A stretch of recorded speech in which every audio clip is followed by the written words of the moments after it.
Okay, welcome to English 2332.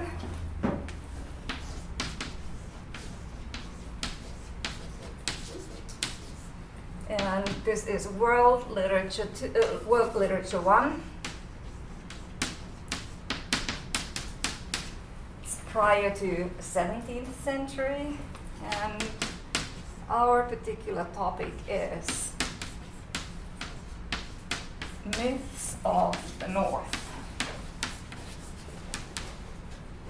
So we're going to be doing some time travel and some geographic travel in the readings. Through the readings, we're going to be going to different places in the North and to ancient times to learn about how people hundreds and hundreds of years ago had the same problems as we have today.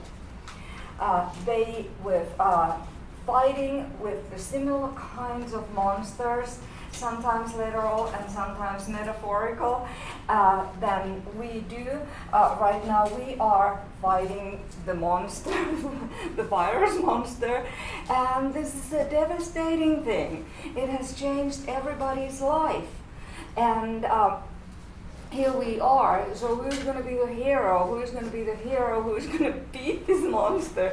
So luckily we are getting now the vaccines. So the people who developed the vaccine, they are the Beowulfs of today. They are able to gonna beat it, and we have to be looking kind of hopefully to the future. Last year was just so strange. And now it kind of feels that we are already kind of entering the era of hope, that things are starting to change. And first of all, people have gotten used to this weird mask wearing, so that's not like so weird anymore. So we're just wearing our little masks and continuing with the business of life, but the kinds of things you'll be reading about, they're just what I would like you to keep in mind when you do the readings, because they seem so foreign. The readings seem so foreign in so many different ways to us. It's difficult to look for connection points, but the connection points, most often they are in the content of the readings. That here there were these people who were in an unhappy love relationship, and there is some stuff about incest and some really scary things, a lot of murder, a lot of blood coming from people's cut off arms, like in Beowulf, and people dying. So I have mentioned in the syllabus that some of these topics, they will be disturbing. So just that you know. So it's also life can be very disturbing. I've got copies of the syllabus, hard copies. Of course, it's been posted for a little while already on the blackboard. But if you want to take a hard copy, they are here. But it's the same thing that is posted. So if you prefer to print it out at home, that's fine. I make color copies for you using our departmental resources. But I think the monster that Sigurd, the dragon slayer, killed is worth a color picture. So, okay, on the second page, you've got the readings. And these are in the order that we will do the readings. There will be a lot of readings, but it should be manageable just as long as you know that, okay, I'm going to reserve this particular space in my life to get the readings done. So I brought the books in here to give you an idea of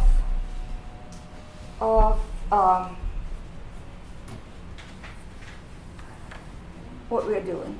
They fit in one grocery bag, and this one is awfully thick, but we won't read it completely. So I have selected like the most interesting sagas from this one. So Beowulf is the one that we will be starting with. How many of you have read Beowulf in high school or previously? Okay, all right. So it doesn't really matter because it's a story worth rereading. It is one of the most fascinating stories in world literature, and we'll talk more about why and how. So that is the most familiar thing. Has anyone seen the Beowulf movies? Okay, all right. I won't say much about that. The book is great. The movies are, yeah, if you like that kind of. So, but that's good. So you are into this, and this is the edition that we're going to be using. It's by a poet, a British poet, Sims Haney, and I chose this particular edition for two reasons. Because he writes a very fluent translation. Beowulf has to be read in translation, but it's a bilingual edition. So what you have here also is the Old English, the original text. And we'll occasionally do some reading of the Old English because it's just fascinating, and I'll talk a little bit more about the language and how that relates to present day English later today. So that's the first one. Then the second book that we'll be doing is this very small one, some light reading, and actually it is relatively light reading.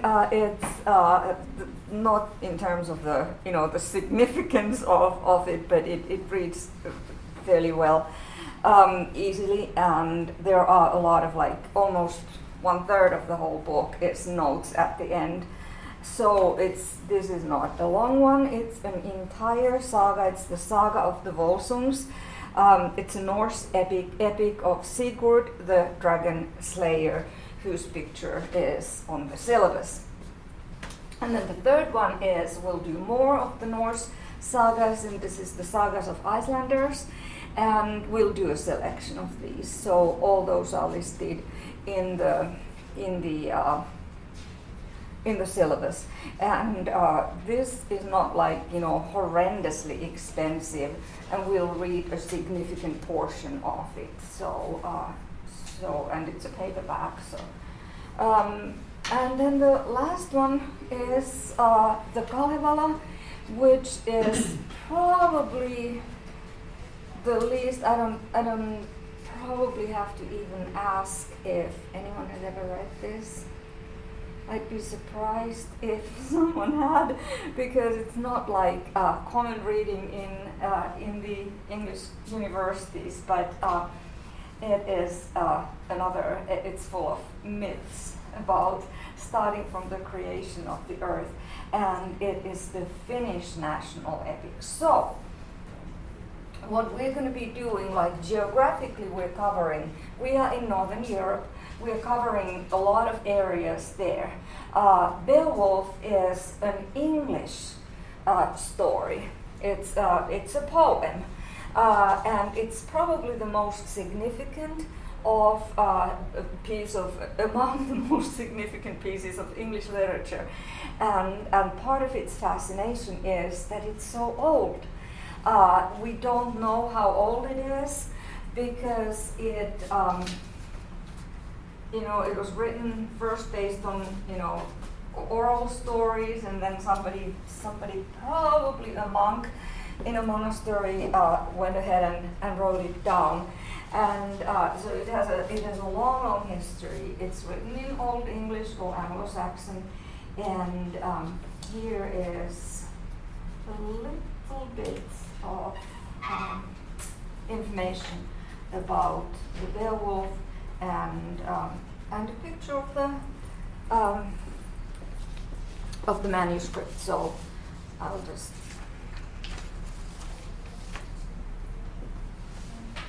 do this.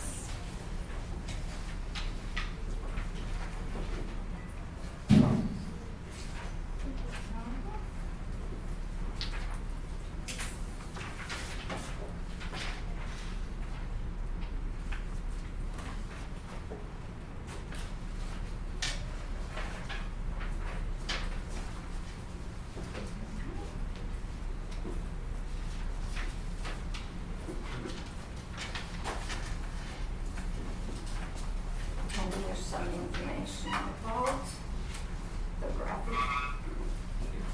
It looks very legible, huh?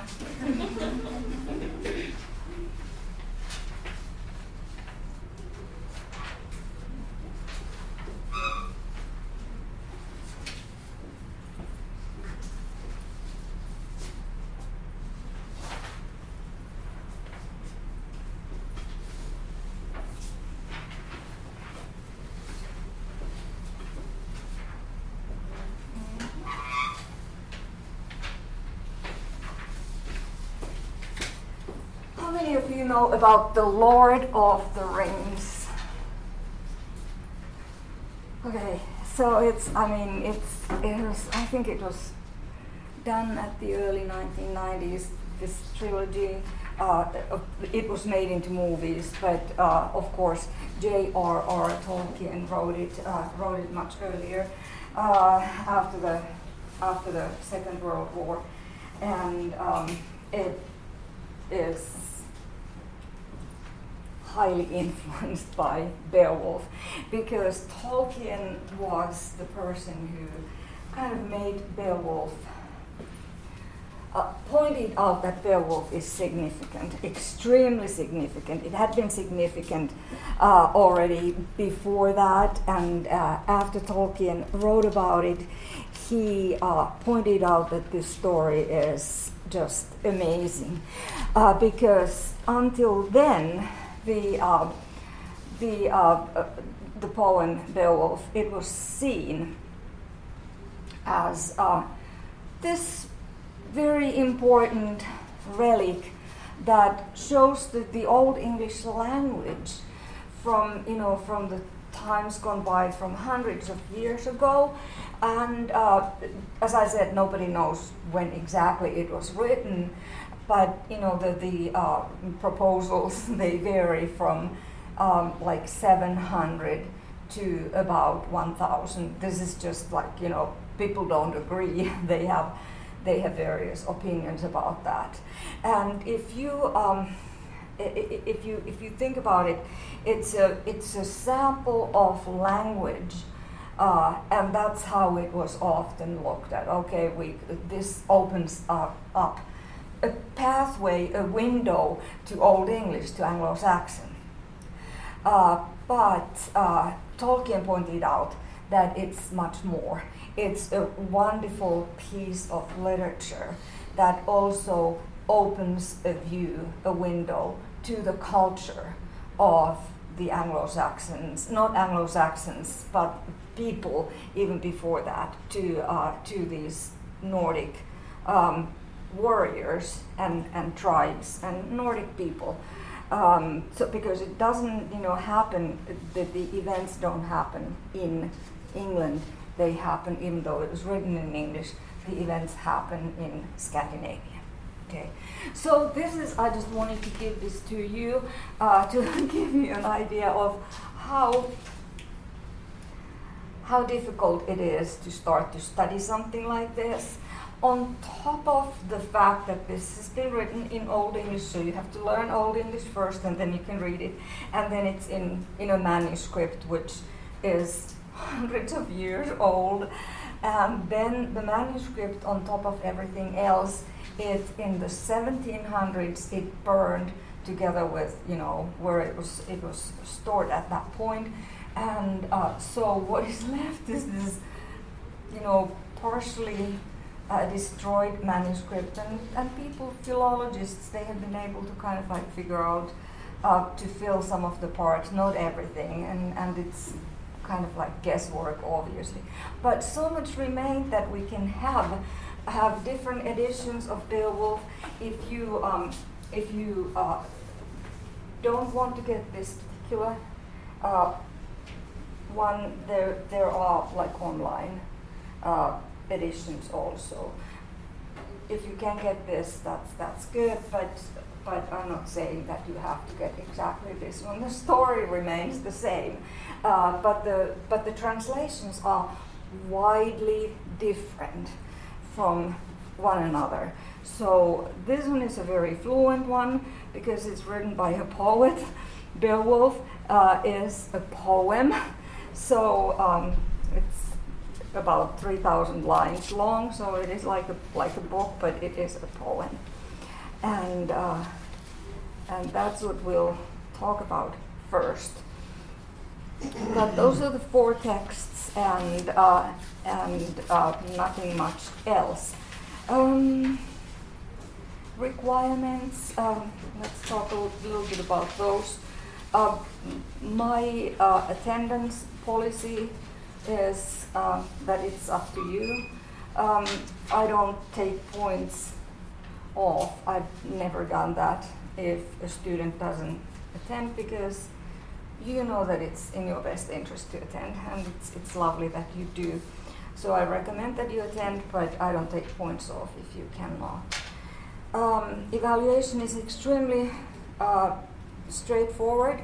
You will have 2 tests, a midterm and a final, and then the presentations that are on top of that, they will be like extra credit in a way. I wish you'd do that because it's kind of nice to hear you talk sometimes also, and these are very kind of like straightforward presentations as well.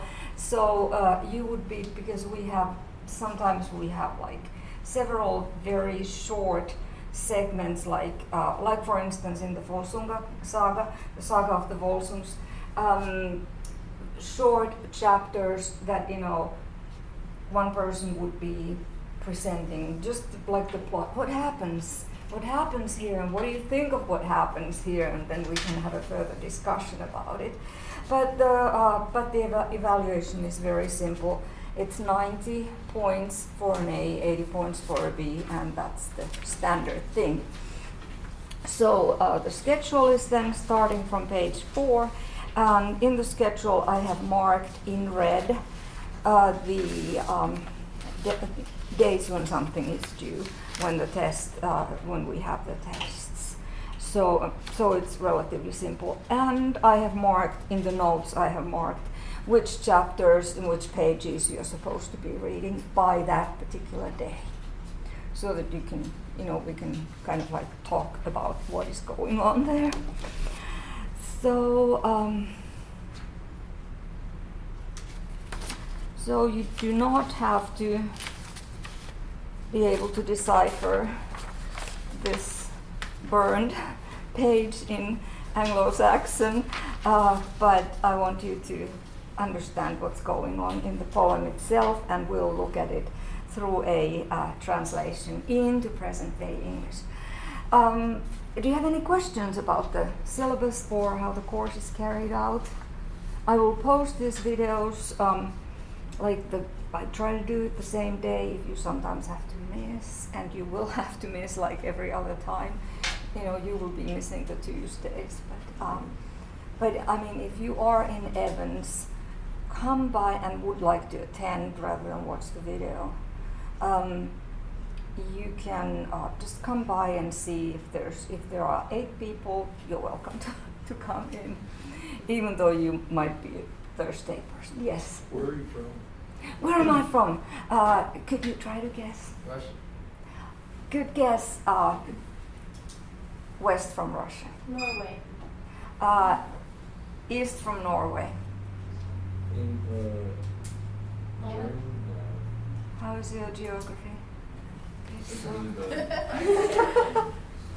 So we've got Norway here, highly relevant for our Viking readings. Here's a country that's going to be highly relevant. Italy. Sweden. is Sweden. Highly relevant for where Beowulf comes from. He comes from southern Sweden, from the land of the Geats. Okay, and Russia is here. So, what is this country that has like a 1,000-mile border? Iceland? Iceland is highly relevant for our readings. It's here. That looks like a boat. Poland? That would be south. Starts with an F. Finland? Yes! That's where I am from. So let's do the Maiden of Finland here. Maiden of Finland has like one arm up here, using her head, and then the skirt here. She used to have another arm up. She was like this, but then the Russians took the other arm. And part of her hem of her dress also. It's a bad drawing. I'm a lousy drawer. But I come from Finland, so this is my accent. I can't get rid of it. I've been teaching here at SAM for 25 years. I've been in the States for about 30 years, so, and I still have this accent, and I would really like to speak like a real Texan, but I can't do it because I started learning English too late, so I can't do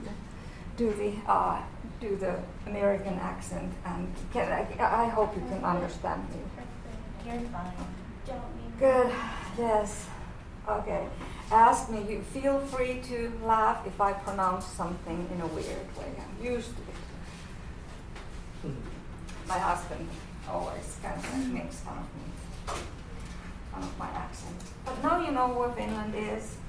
And the reason why I actually drew this and made you guess is because these areas are really relevant for our readings. So obviously the Icelandic sagas and the Icelandic sagas will take us into Iceland, and of course Iceland was inhabited by people, the Vikings, who came from Norway, and so they were here. And they took their boats and they went everywhere in the world. They went to England as well. England is further south, but so that's the British Isles. Why don't I just put British Isles? Because calling it England wouldn't cover Scotland and so on. So British Isles is there. So the Vikings went all over the world, and we'll be reading about how they went even to America. Like, you know, Leif Erikson will read about Leif Erikson, how they described their trip. Norway is the starting point for the Vikings who went to Iceland, and also to the British Isles and Ireland. They went there as well,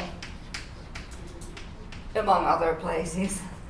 And Sweden is important for us because that's where Prince Beowulf comes from. The southern parts of Sweden. It wasn't called Sweden. It was like, you know, just a conglomeration of tiny kingdoms and very tribal. That's where he came from. And then Denmark is here. It's another Scandinavian country. We're doing a pretty good coverage of Scandinavia. So the Beowulf and his men, they went to Denmark to help this king, and he killed the monster there. And then he killed the monster's mother. And then he came back to his home base and grew old there. And then he killed a dragon. So then he got killed in that last thing. You know, we have myths, and they have these patterns. Like the pattern 3 is something that you will be seeing quite a bit. So what brings us to Finland? Well, Finland is mentioned a few times in the Icelandic sagas because the Vikings went to all these different places, but it's not central for that. The Kalevala, the last one, is it's a Finnish national epic, and it starts from how the world was created. It's a good example of the creation myth, but then it also has this quest of the hero or anti-hero, however you want to see it, and then you'll meet some pretty sleazy people in all of these readings, people who are not like the good kinds of heroes, but they are human beings, because if you think about a human being is not either good or bad. We are a pretty good mixture of both, and that's what we will see. But yet everything is kind of like a lot of the especially Beowulf, the fight between the good and the evil. But how these are defined, they are of course culturally defined. So it's not like nothing is really straightforward in these readings, which is great in the sense that they don't give a naive picture of how things. They're not like fairy tales, because they go a little bit deeper into the human problems. So we'll talk more about Finland once we get to the Kalevala. I have to take my badly drawn map away. The head of the Finnish maiden is too small.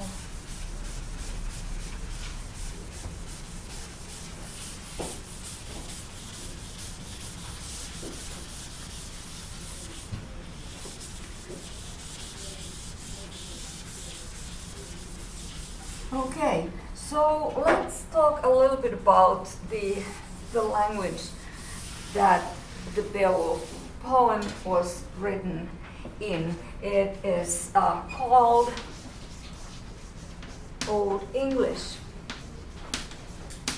And before Old English there was no English, because English is an interesting language. How many of you are English majors, by the way? Okay, all right. What else? I'm a mathematics major. Okay, all right, cool. Early education major. Early education, all right, and I'm in a pre-nursing program. pre-nursing. Okay, that's great. Yeah. And your major? Business marketing.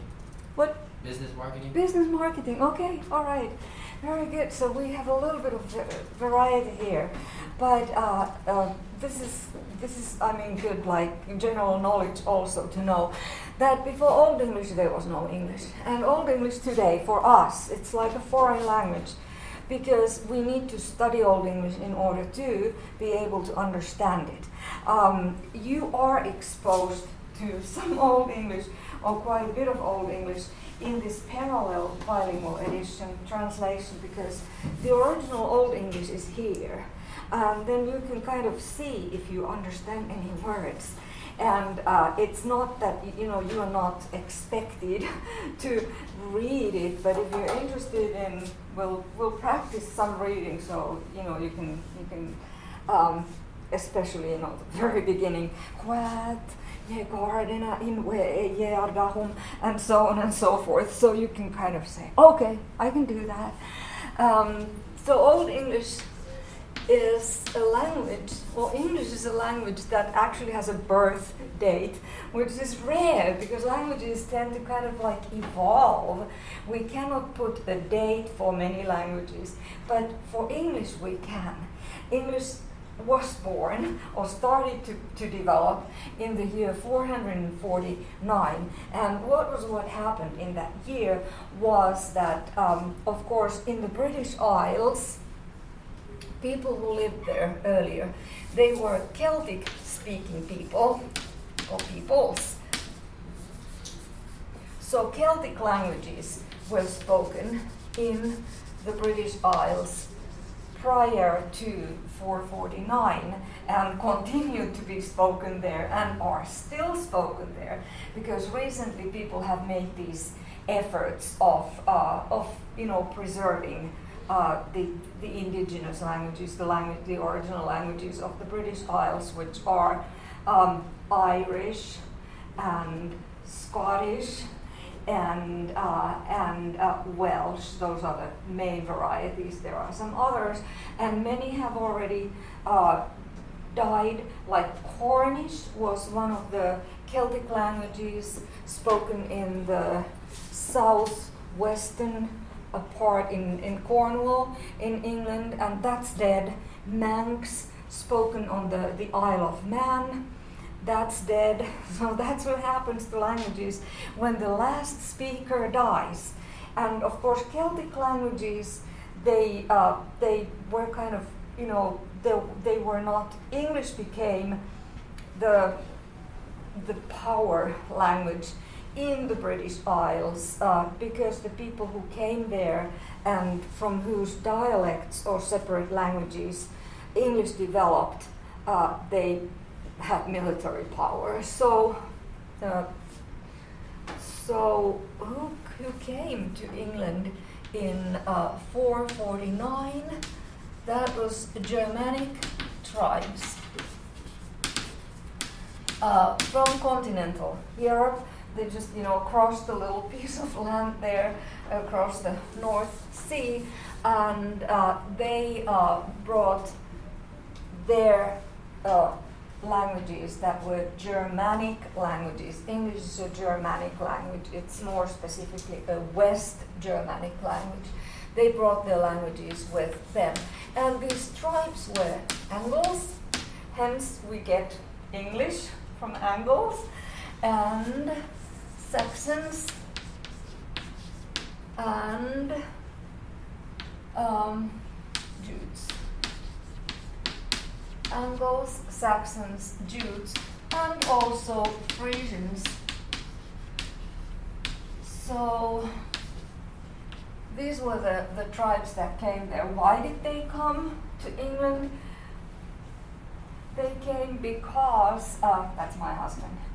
He's making sure that my my camera is working, I guess. So, or that I'm doing my job, talking to my students. So he also teaches in this department. So, they came not just because they wanted to go and see how the British Isles look like. They were invited there because we have to back up a little bit. Celtic languages are the languages that were spoken there. So you have the Welsh and Irish and Scottish peoples there on the British Isles.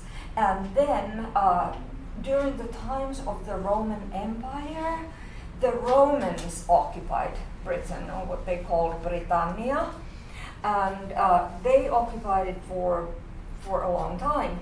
But in the beginning, so they came like in the beginning of our era, when the Roman Empire was at its strongest. Yet they, a little bit before 449, the Romans had left because the Roman Empire started to crumble, and they were needed elsewhere to defend their own people. So they left from the British Isles. And what happens when such a huge military power like the Roman army leaves is it leaves behind a military vacuum. And what happened after they left, we are back to the Celtic peoples that start to, fight amongst each other because there's not this, the Roman ruler there to keep everybody kind of suppressed. So they start fighting for power in this area or that area, and it was a chaotic time for England. So the Romanized Celts, because some of the Celts had many of the Celts had become Romanized under the Roman power influence. And there was a particular king whose name was Vortigern. He was a Celtic Romanized king, and he invited the Germanic tribes, because it's like, today we would say call in the Marines. So they needed the Marines there. That day's Marines were the Germanic tribes. They were fierce fighters, and they came from places in continental Europe, like today's Denmark and today's Holland and today's Germany, and free land, which is right across from England. So they came and they installed more peace again into the place, even though their wars continued. Obviously, humans are humans. It's a fallen world, and we will be seeing that in these readings, that there's always these fighting factions because people haven't been able to get along ever, or very rarely. So the Germanic tribes, Anglo-Saxons, Jews and Frisians, they come to England, they bring their own varieties of language with them, and they, from those, becomes kind of like melts together the language that we call Old English. It's also sometimes referred to as Anglo-Saxon, and yes, we still have a couple of minutes. So it's also referred to as Anglo-Saxon, based on Angles and Saxons. Old English, Anglo-Saxon. And when was it spoken? So we can round up the year of the arrival. These are in historical records. We can round it up to 450, and it continued to be spoken to about 1100. So this is the time frame, the wider time frame, when the Beowulf poem was written. And as I said, people have these suggestions from sometime around 700, between 700 and 1000. We don't know. We have to just kind of accept that. So that's the intro to our course. Do you have any questions? No. Okay, very good. Email to me anytime you have questions. I read my email a little bit too obsessively, so I will get back with you. And I occasionally post something on Blackboard, some supplementary stuff. Like yesterday, I was just kind of like reading upon different things and ran into some things that you might find interesting to look at. So okay, I will see you in a week on Thursday, and if you want to come by on Tuesday and see if you can fit in here, please do. Okay. Thank you. Thanks for signing up. Bye.